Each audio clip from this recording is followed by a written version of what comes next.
Hi, guys. This is John Edward Willie, and I'm going to read an essay that I've written called Van Gogh's Secret Ear.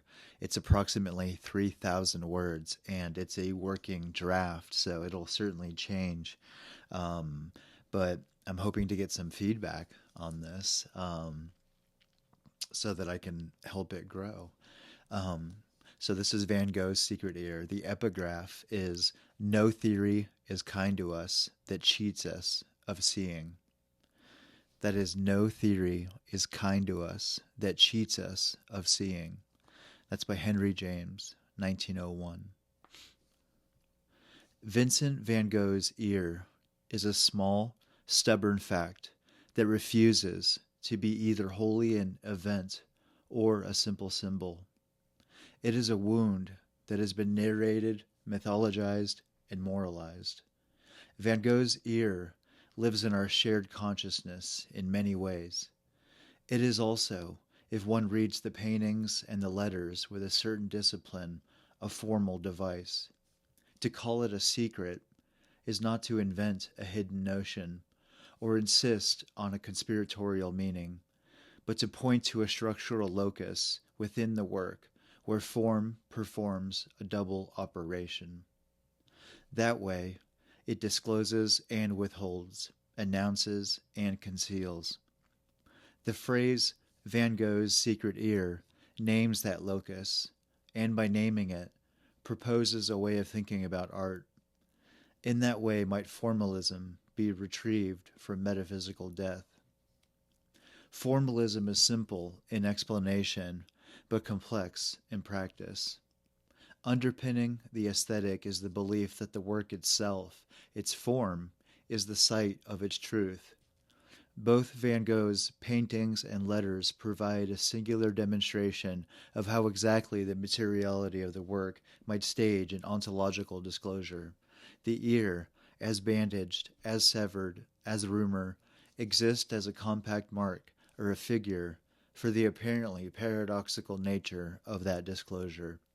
Van Gogh's secret ear is an irony that divulges and resists interpretation. Formalism is often represented as a narrow attention to surface, a refusal to acknowledge history or biography or social context. That caricature is only useful insofar as it warns against a crude formalism that mistakes technique for meaning. A more careful formalism, one that draws on Kant's account of aesthetic judgment on the one hand, and on Heidegger's account of the work as world setting on the other, treats form not as mere ornament, but as the medium through which the world enacts its claim on us. For Kant, the aesthetic judgment is a peculiar exercise of the faculties. The imagination and the understanding enter into a free play that is pleasurable precisely because it is disinterested and yet universally communicable. Beauty, in this account, is not a property of objects in the way that weight or color is. It is a mode of experience that arises when form solicits the faculties in such a way that involves complex forms of purpose. Heidegger, writing in a different form and with different grounding, insists that the work of art is not merely a representation of the world, but a site where truth happens. The work sets up a world and lets its being appear in a particular manner. Reading Kant and Heidegger together gives formalism a metaphysical dimension. Form, then, is not merely the arrangement of elements, but is the manner in which a world is disclosed. Van Gogh's canvases are exemplary for this claim because they make the formal operations of a painting so visible. The thick directional brushstrokes, the chromatic dissonance, the compression and expansion of space. These are not merely stylistic flourishes. They are the means by which the painting enacts the world. Consider the sky in starry night. The whirls of paint are not just decorative renderings of turbulence, but a formal choreography, organizing the cognitive play, shaping the viewer's attention. The cypress that rises like a dark punctuation mark is not a mere motif, but a vertical counterpoint, establishing the relation between earth and sky, between the village's ordered geometry and the cosmos' restless motion. The painting's meaning is not a paraphrase that can be reduced to Van Gogh felt lonely or the night was stormy. It is a set of relations, line to line, color to color, rhythm to rhythm, that together produce a mode of appearing. The painting, in other words, is the mystery of an argument. That is why the bandaged ear in the self-portrait resists a purely biographical reading. The anecdote, whether it was cut off in a fit of madness, in a quarrel with Gauguin, or as an act of self-punishment, has its place in the history of Van Gogh's life. But the painting's bandage functions within the composition as a formal interruption. It is localized plane of white and ochre that alters the face's geometry, that redirects the viewer's gaze, that makes the surface of the canvas insist upon itself. The bandage is an incision in the continuity of representation. It is a device that foregrounds the making of the painting. To read it only as a symptom is to miss how the painting uses that symptom to make visible the conditions of its own making. The ear in paint becomes a hinge. It opens a space in which the painting can show how it shows. The more prosaic critique of the intentional fallacy is relevant here. Those who defend the fallacy argue that the meaning of a work cannot be equated with the artist's stated intention. The work must be judged by what is present in the work itself. This is not an argument against biography per se, but a methodological insistence that the work's internal relations are primary. Clemph Brooks' new critical practice, with its emphasis on paradox, tension, and the heresy of paraphrase, supplies a literary monologue. Brooks insisted that a poem's meaning is enacted by its formal relations. To paraphrase is to lose the very thing that gives the poem its force. The same holds for painting. The formal tensions in Van Gogh's canvases, between line and color, between rhythm and stillness, are not reducible to paraphrase. They must be attended to in their own terms. Heidegger's account complicates and deepens this formalist claim by insisting that the work's formal operations are not merely aesthetic, but ontological. When a painting sets up a world, it discloses a particular manner of being. Van Gogh's paintings, in their insistence on particular knife strokes and the materiality of paint, disclose a world in which the visible is charged with presence. The thick impasto of a wheat field, the restless strokes of a night sky, the claustrophobic geometry of the night cafe, each of these formal choices is a way of letting something show itself. Heidegger is intent on shifting emphasis from this kind of Cartesian consciousness to the immediacy of forced existence. This works in contrast to the common idea that a viewer's focus determines the meaning of a work of art. The ear, then, is not merely a private wound. It is a figure for the work's capacity to stage a rupture that makes the world appear otherwise. It is an ironic locus because it both points to an event, a wound, a crisis, and refuses to be exhausted by that event. The painting keeps the wound and the world in tension. The formalist ontological reading does not deny the relevance of context. Van Gogh's letters are instructive precisely because they complicate the neat separation between life and work. In correspondence with Theo and with other artists, Van Gogh often speaks in terms that foreground formal concerns. Color as language, line as pulse, the expressive truth of a particular hue. He writes about the need not to render merely what he sees, but what he feels in terms that are formal.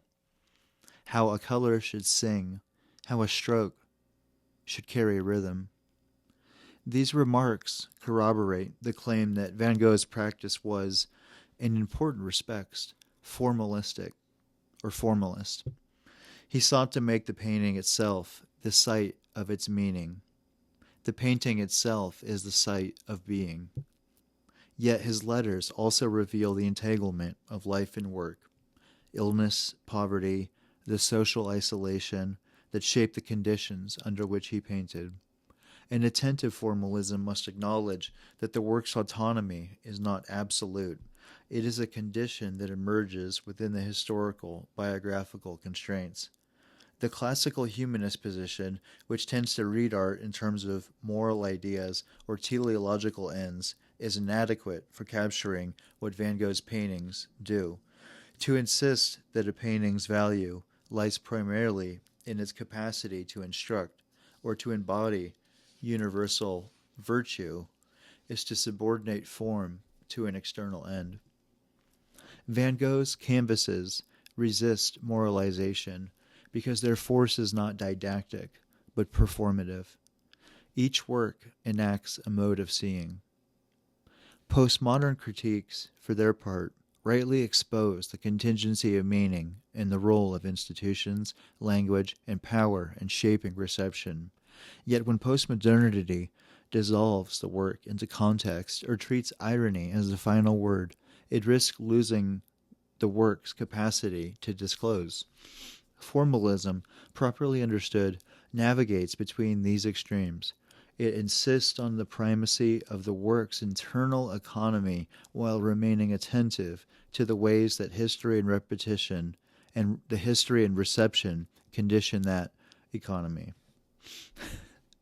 To see how this works in practice, it is useful to linger over a few paintings. Starry Night, painted in 1889, from the window of the Asylum at Saint Remy, is often read as an expression of Van Gogh's inner turbulence. The reading is not wrong, but incomplete.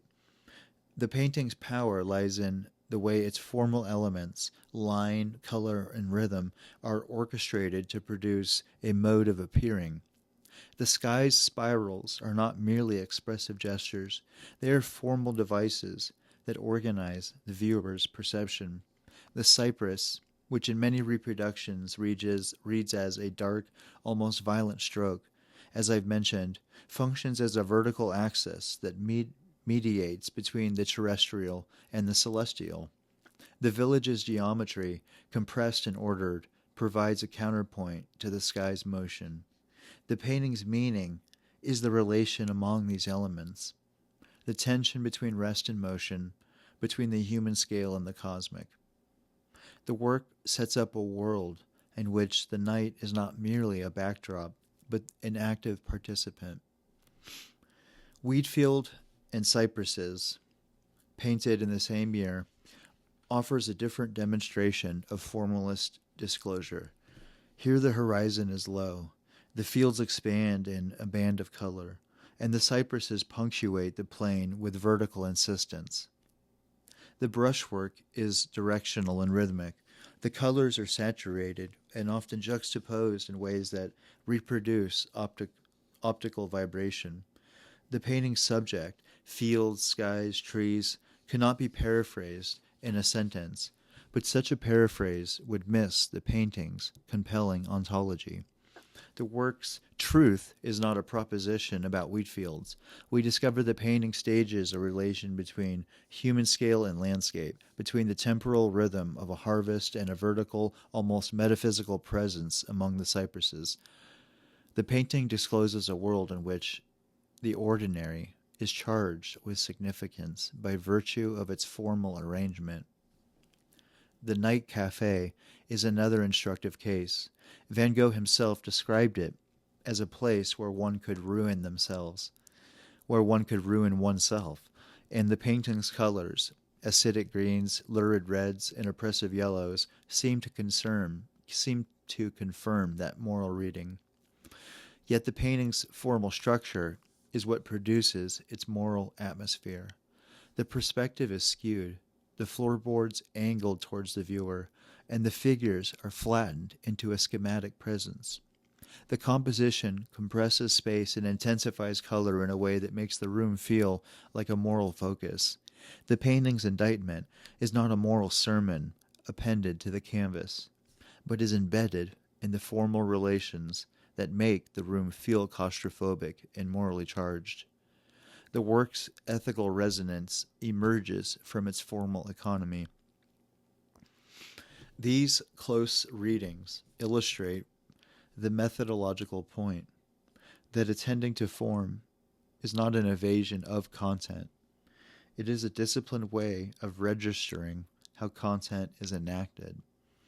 The intentional fallacy warns us against collapsing meaning into authorial motive.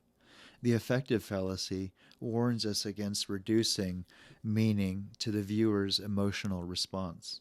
Formalism insists that the work's internal relations are the primary evidence for interpretation. This is not to deny that biography and reception matter, or that politics is relevant, but rather that these responses must be integrated into an account that begins with the work itself. The ear, as a figure, helps us to clarify the metaphysical stakes of this claim. The anecdote of the ear is a point of rupture in Van Gogh's life, an act that is being variously explained and mythologized. In the painting, the bondage is a formal device that interrupts the face's continuity and foregrounds the canvas's surface. The ear, in rumor and in paint, is both private and public, a private wound that becomes a public sign. It is a secret in the sense that it marks a limit to what can be said. As an ear, it is a listening and a silence. The painting's bandage is a refusal to disclose the wound's full story. The bandage is an insistence that the wound be seen as parts of the painting's formal economy. The secret ear, then, is the point at which the work's formal insistence resists reduction to anecdote and thereby stages an ontological opening. There is an irony here that is philosophical rather than rhetorical. The work's secret is not a hidden fact waiting to be unearthed, but a structural singularity both revealing and concealing. The secret gives a world's appearance. The secret is concealed because the world cannot be paraphrased without loss. The ear is a figure for this irony because it is both an organ of perception and a wound that interrupts perception. The painting's bandage makes the viewer aware of the limits of representation, even as it demonstrates the power it critiques. The secret ear is, in short, the aesthetic singularity, the point at which form stages an event of disclosure that resists reduction. This account has implications for how we think about criticism and pedagogy. If the work's form is the primary site of meaning, then criticism must be rigorous in attending to formal relations.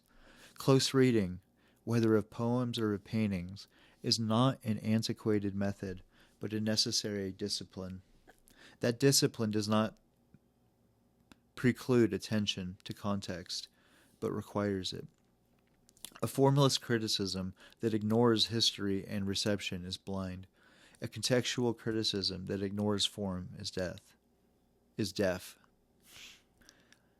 The critic's task is to hold these dimensions together, to show how the work's internal economy is shaped and shapes its historical conditions. There are limits to what formalism can do. It can underplay the role of institutions, markets, and powers in shaping what counts as art. It can be used in the hands of complacent people to aestheticize injustice or to ignore the social functions of art. There are real dangers, yet the example of Van Gogh suggests that formalism, when combined with an awareness of context and ontological forces, remains a powerful way of thinking about art. The bandage in the self-portrait is not a license to ignore Van Gogh's suffering. It is a reminder that suffering, when transmuted into form, becomes a public event that discloses a world. Terry Eagleton's survey of literary theory is useful here because it helps to map the intellectual terrain against which formalism must defend itself. Eagleton shows how classical humanism can reduce art to moral ideals, and how postmodern theory can dissolve the work into language games and institutional critique. Both moves are corrective in their own way. Humanism reminds us that art can have an ethical force. Postmodernity reminds us that art is embedded in power relations. Formalism's task is to preserve the work's autonomy without denying these corrections. It must be insisted that the work's form is the primary device for interpretation while opening to the ways in which context and reception so alter the aesthetic form. Van Gogh's letters are models for holding these tensions. He writes with a relentless attention to color, to rhythm, to the expressive possibilities of paint. At the time, his letters are saturated with the conditions of his life, with poverty, illness, and the need for support. He does not separate the formal from the biographical, but treats them as entangled. This entanglement is instructive because it shows how a formalistic practice can be lived without becoming blind to context. Van Gogh's practice was formalist in the sense that he sought to make the painting itself the site of meaning, as well as historically situated in ways that shaped what he could do. If the secret ear that names a formalist singularity also names a responsibility, then to attend to the form is to accept the work's demand for careful, disciplined attention. It is to resist the easy paraphrase, the quick moralization, the reductive biography, the political crisis. It is to accept that art's truth is not a proposition to be asserted, but an event to be witnessed. The ear, bandaged and painted, asks us to listen to the listenings. The ear, bandaged and painted, asks us to listen to the painting's frequencies rather than to the rumor that surrounds it, asking us to accept that the painting will not yield meaning to a single explanation. There is an exuberance in this demand that is not sentimental. The exhilaration of encountering a work that insists on itself, that refuses to be domesticated by anecdote or theory, is crucial. Van Gogh's canvases have this insistence. They are stubborn, exacting, and generous. They give themselves to the viewer in the form of relations, line to line, color to color, rhythm to rhythm, and in giving, they disclose a world. I repeat myself often in a way like Van Gogh did. The secret ear is the emblem of that disclosure, a small, precise figure that names the paradox at the heart of art. As a secret, it resists paraphrase. As an ear, it calls us to listen. So that took me 23 minutes to read, and in my own mind, I had imagined that I would read it in like less than 10 minutes. So there's a lot of repetitions in it. There's a lot to cut out because on a certain level I was working through different ways of combining different sentences. And so I think that what I really have to do is to break it apart and break it into easier pieces that are more digestible. And that piece in itself is written in a way that's somewhere between common speech and academic speech. And so it suffers for that reason. I mean, there's a sense in which I'd probably written and rewritten this piece so many times that it may be suffering as a result of continually working on it. But on a certain level, it represents a kind of platform to discuss theories of art and to encourage everyone to read Heidegger and Kant in regards to art. Heidegger has an essay called On the Origin of Work of Art, and Kant has a philosophical work called The Critique of Judgment. It's one of his last works. It is his last work, and it's very overlooked and very underrated in terms of the kind of argument and case that it makes for what art is ultimately. And I've always been very inspired by this kind of direction in thinking. And I think that there's a level at which it can ultimately elevate one's own aesthetic awareness to a level that is quite worth the struggle, because there's a sense in which there's a difficulty in comprehending it, but that there is something quite worthwhile in it. Specifically in maintaining a defense of this idea that's at the heart of what I'm suggesting that might be overlooked but is important, which is the idea that the work itself can speak on its own terms, and that we are in many ways not determining that meaning, and that is the magic of art, and it seems to represent a certain horizon in our imaginative capacities that is a horizon like the ocean is, and it's something that we can fish from and fish in and pull from. And so this is my own little contribution to that discussion, and I think that as I read that essay, I realized how abstruse it really is, how theoretical it really is. And I know that that's really a sin to philosophy, because I really should probably be speaking directly about particular works of art rather than trying to speak about Heidegger and Kant and Van Gogh at the same time. And by the way, you'll notice that I am not ashamed to mispronounce his name. I remember having an educated person tell me once how to correctly pronounce his name. And so I do sort of know how to pronounce it, but I also find it a lot easier to just pronounce it the way that I do naturally. And there are a number of other words too that I mispronounce. And so it's just sort of, I think, a part of the features that make me who I am. But yeah, this is John Edward Willey, and this is a essay I'm working on that I really hope to get feedback on. I mean, any kind of feedback. I don't know what that would even mean, so maybe you can tell me. I think that's one of the greatest things that a person can get is some kind of information back in any way, even if it's to tell me that I suck and I shouldn't be doing this and it is a bad decision. I don't care. Just tell me what you think. So yeah, I love you guys, and I hope you have a good night.